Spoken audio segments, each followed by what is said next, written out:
Good afternoon, ladies and gentlemen, and welcome to the United States Navy Memorial. Memorial Day was originally dedicated to commemorate the service members who died in the Civil War.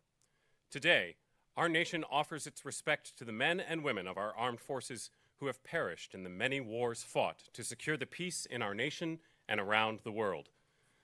Though the ceremony has been moved indoors today, once the weather clears, the wreaths will be placed outside next to the lone sailor statue on the Navy Memorial Plaza.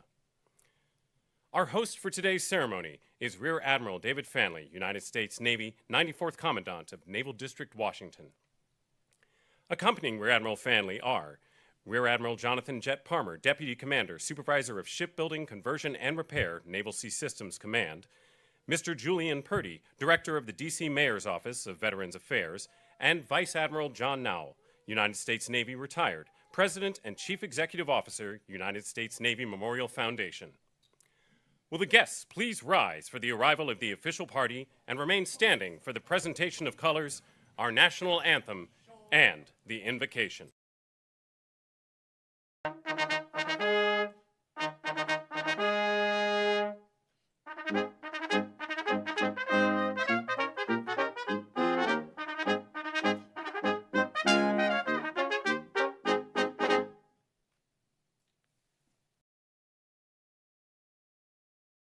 Advance the colors.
Retire the colors.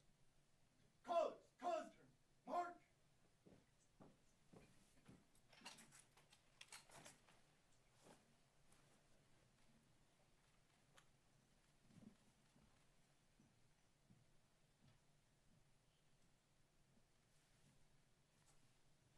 Ladies and gentlemen, Lieutenant Commander Ian McCarthy, Chaplain Corps, United States Navy, will now offer the invocation.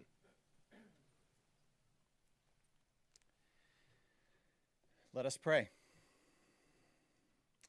Eternal Father, Lord of the living and the dead, we pause on this day, not merely to remember, but to reckon.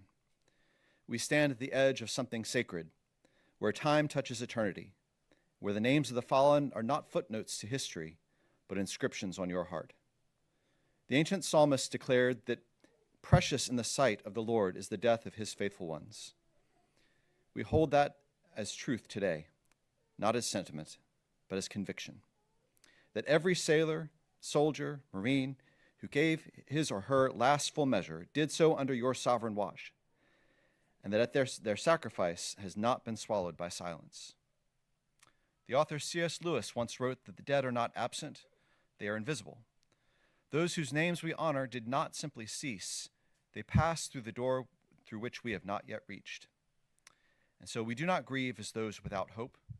We grieve as those who know the difference between goodbye and farewell. We ask your blessing upon this ceremony.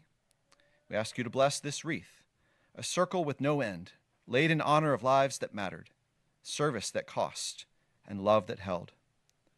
Grant to the families here present the peace that surpasses understanding, and grant to this nation the humility to remain worthy of what was paid on her behalf. It is in your great and holy name we pray.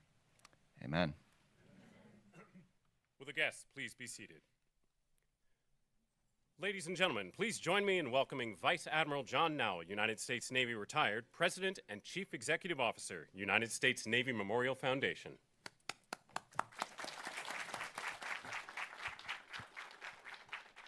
Well, thank you and good afternoon, everyone. Welcome to your United States Navy Memorial.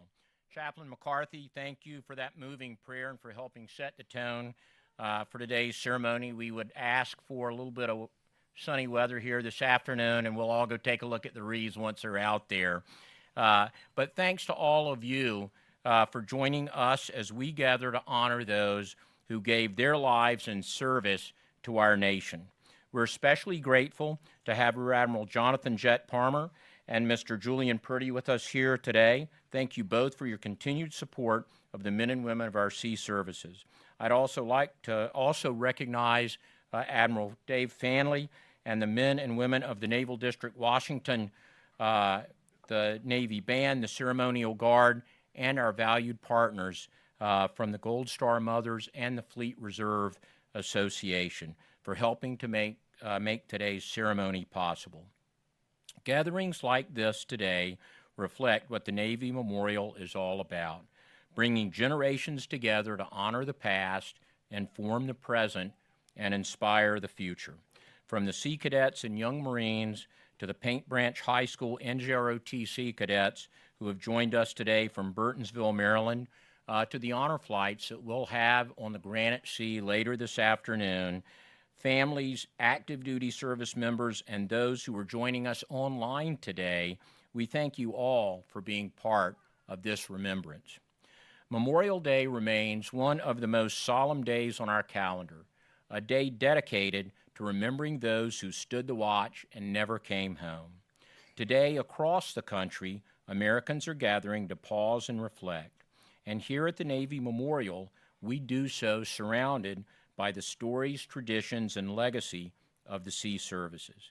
We remember the sailors, the Marines, the Coast Guardsmen, and the merchant mariners from every generation, from the waters of the American Revolution to the Pacific Islands of World War II, to the frigid waters off Korea and the rivers of Vietnam, the deserts and seas of the Middle East, and all the places in between where Americans answered the call.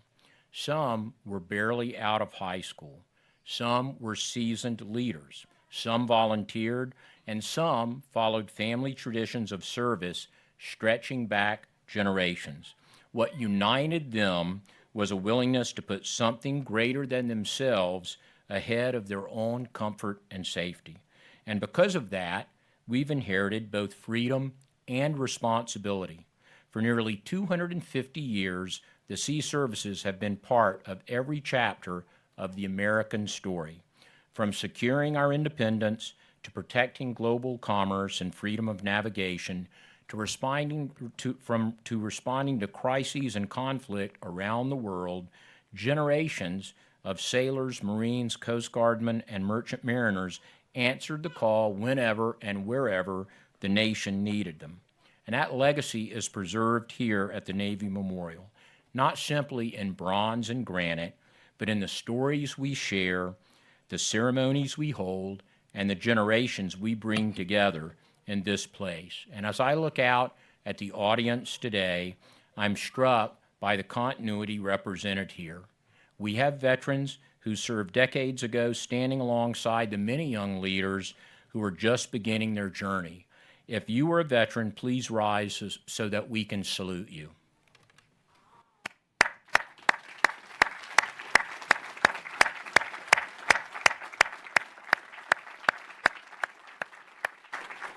Thank you. We appreciate those of you who have stood the watch and are standing it now. And we salute those who will soon be saluting and saying, rest easy, we have the watch. One thing I learned over my 42 years in uniform is that no one serves alone. Behind every name etched into history is a family that carried the burden of service alongside them. Mothers and fathers, husbands and wives, children's shipmates and friends. And over the course of a military career, you come to understand that service is measured in moments that most Americans never see. It's the missed birthdays and anniversaries, the long deployments, the uncertainty that families carry while a ship is underway, a submarine disappears beneath the surface, or a flight heads out. It's the spouse holding everything together back home, the child counting down the days until a parent returns, or the shipmate who becomes family somewhere in the middle of the ocean. Service has always been a shared sacrifice, and Memorial Day reminds us that for some families, that sacrifice becomes permanent. That day and this day belongs to them too. And I'm proud that my wife of 40 years with 24 moves under the keel together is in the audience today. But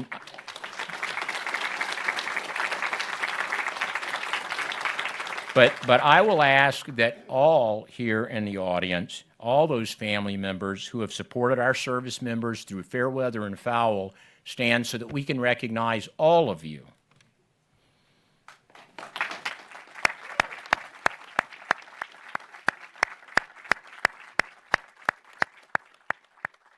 Thank you. So to everyone who lost a loved one in service with us today and those watching from afar, please know this: your loved ones are remembered.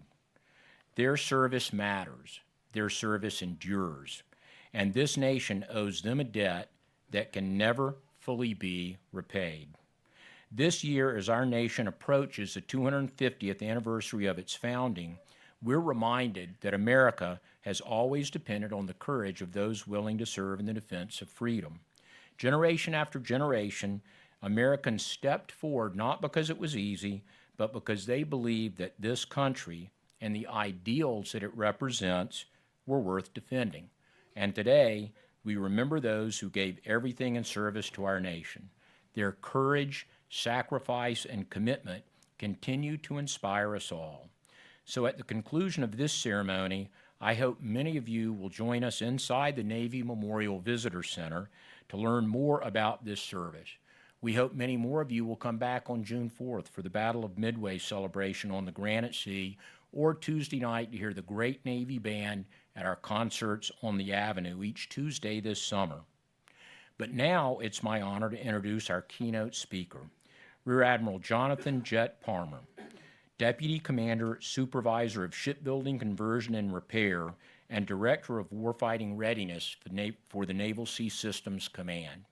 A Navy engineering duty officer and licensed professional engineer, Admiral Jet Palmer has served in operational, technical, and leadership roles across the fleet and throughout Naval Sea Systems Command, from supporting operations in Bahrain during Operation Iraqi Freedom and Enduring Freedom to helping lead recovery efforts following the collisions of John S. McCain and USS Fitzgerald. His career reflects a deep commitment to warfighting readiness and the sailors who serve our Navy every day. Admiral Jet Palmer represents the continued excellence, innovation, and commitment of the men and women serving our Navy today and carrying forward the legacy of those that we honor this Memorial Day. So, ladies and gentlemen, please join me in welcoming Rear Admiral Jonathan Jet Palmer.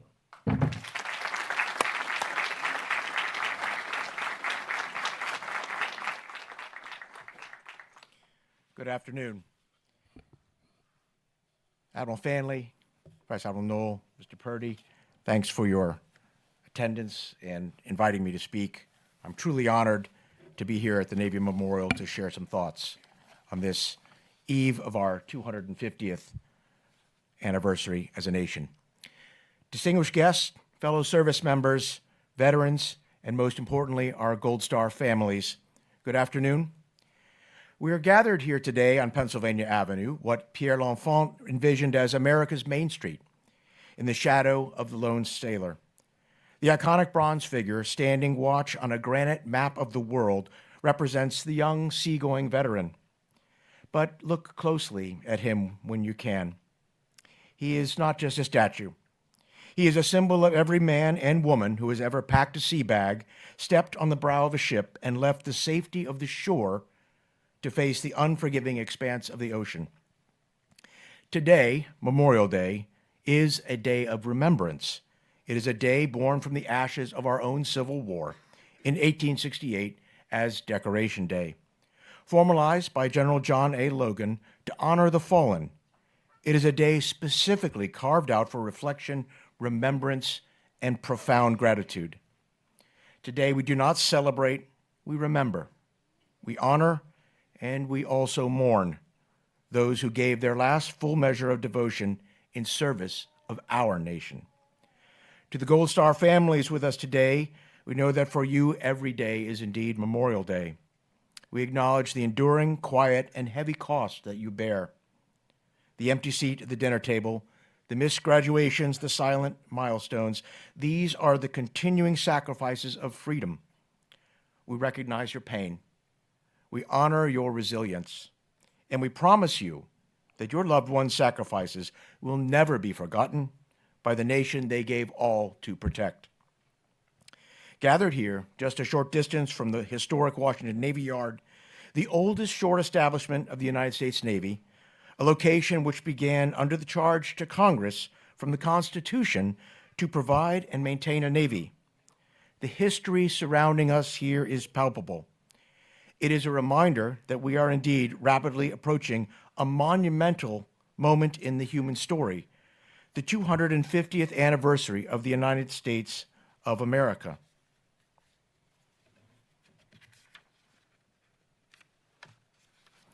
America 250 and Navy 250 are not merely separate milestones. They are inextricably linked. The freedoms we have enjoyed for 2.5 centuries were secured upon the unforgiving sea. It was General George Washington who recognized the brutal reality early on, stating, "It follows that as certain as night succeeds the day, that without a decisive naval force, we can do nothing definitive, and with it, everything honorable and glorious." For 250 years, America's warfighting Navy, alongside the United States Marine Corps, the United States Coast Guard, and the United States Merchant Marine, have sailed into harm's way to defend freedom. From the frigates of 1775 to the nuclear-powered submarines and carriers of today, through flat calms and typhoons, in times of fragile peace and brutal conflict, the watch has never been broken. The sea services have always stood ready.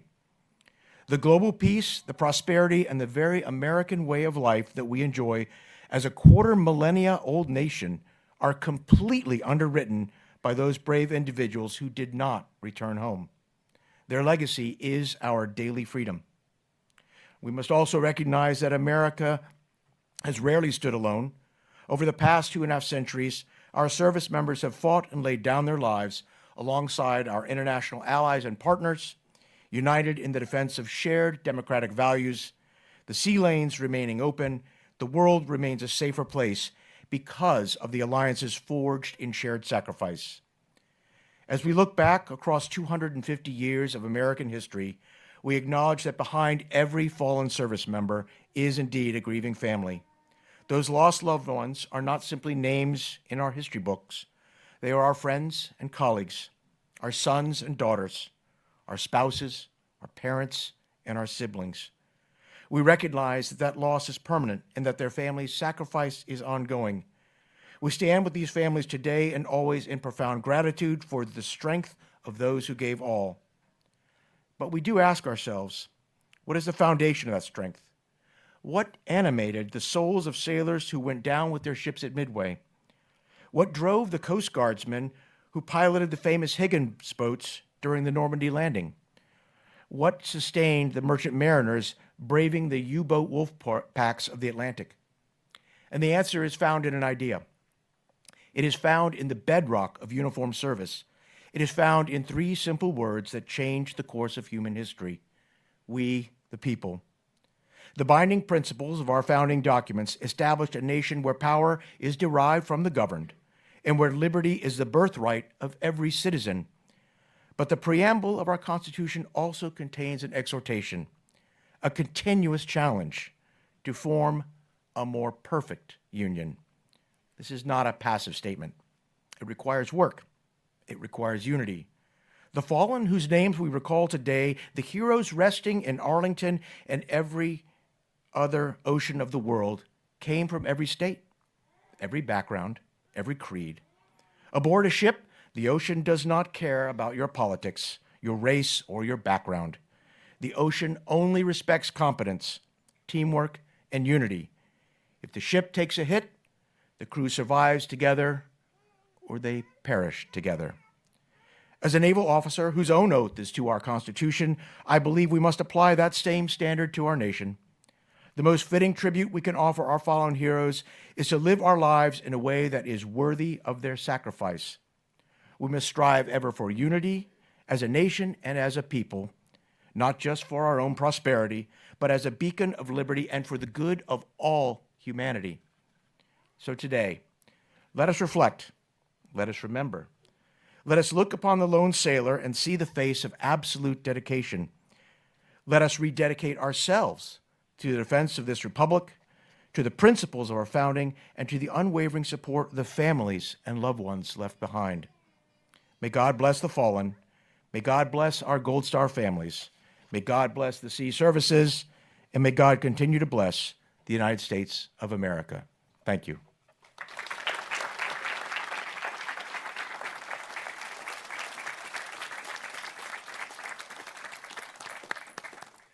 Ladies and gentlemen, at this time, please welcome Mr. Julian Purdy, Director of the D.C. Mayor's Office of Veterans Affairs.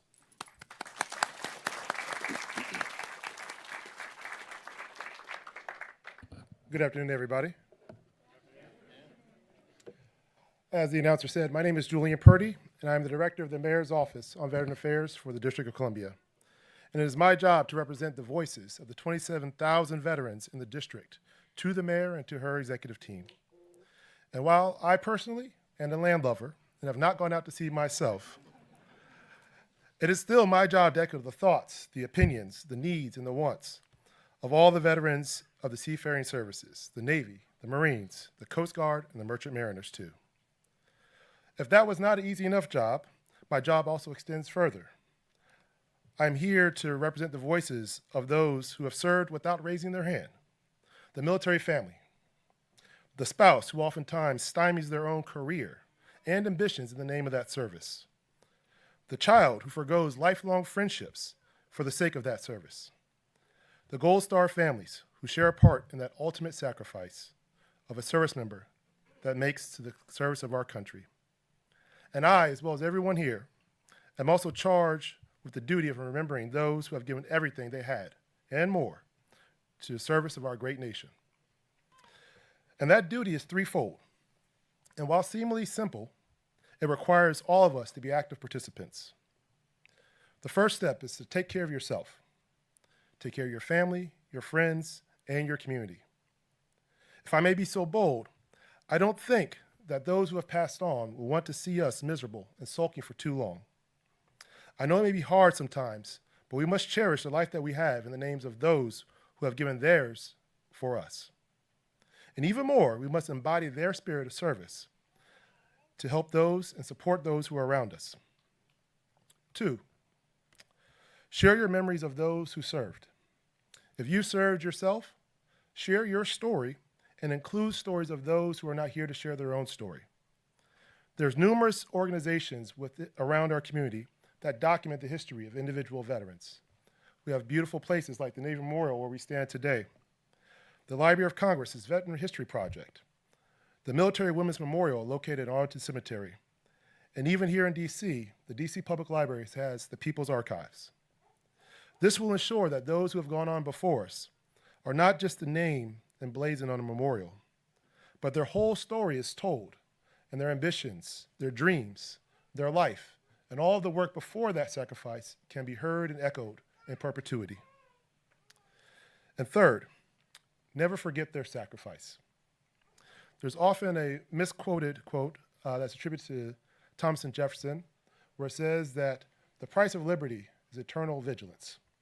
But that quote actually came from John Philpott Curran, and it stated that the condition upon which God hath given liberty to man is eternal vigilance, which condition, if he breaks, servitude is at once the consequence and the crime of the punishment of his guilt. So the service and sacrifice of our nation's finest is also part and parcel of that price. And while we remain free, we also must maintain that we are active participants of our free democracy. For if it were not for their service, we would not be free today. So in closing, because I told them I go to a Baptist church, they told me to keep it quick. I just want everybody to remember today these three things. Take care of yourself, share the stories of those who've gone on before us, and remain an active participant of our democracy. Thank you.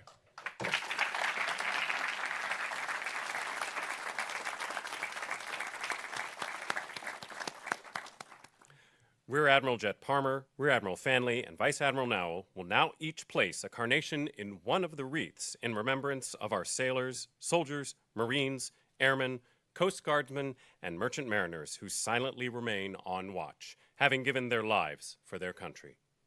Will the guests please rise? Present arms.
Order arms.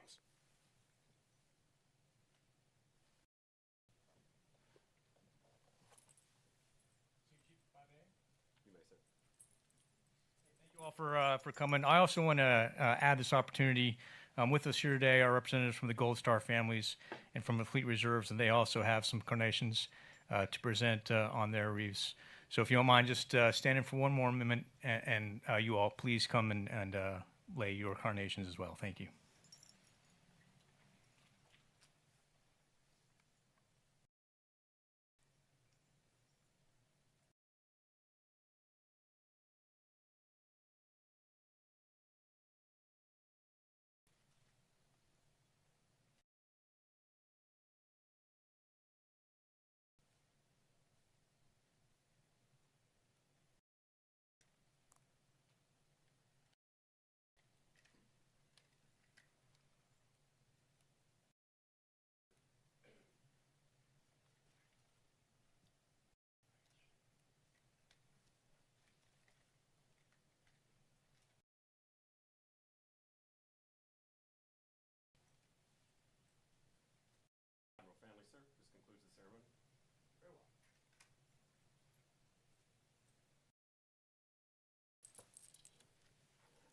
Ladies and gentlemen, thank you for joining us today. Please remain in place until the official party has departed, after which you are invited to come forward and place a carnation on one of the wreaths in memory of those who gave their lives for our country. Again, once the weather improves, the wreaths will be placed outside next to the lone sailor statue on the Navy Memorial Plaza. Thank you.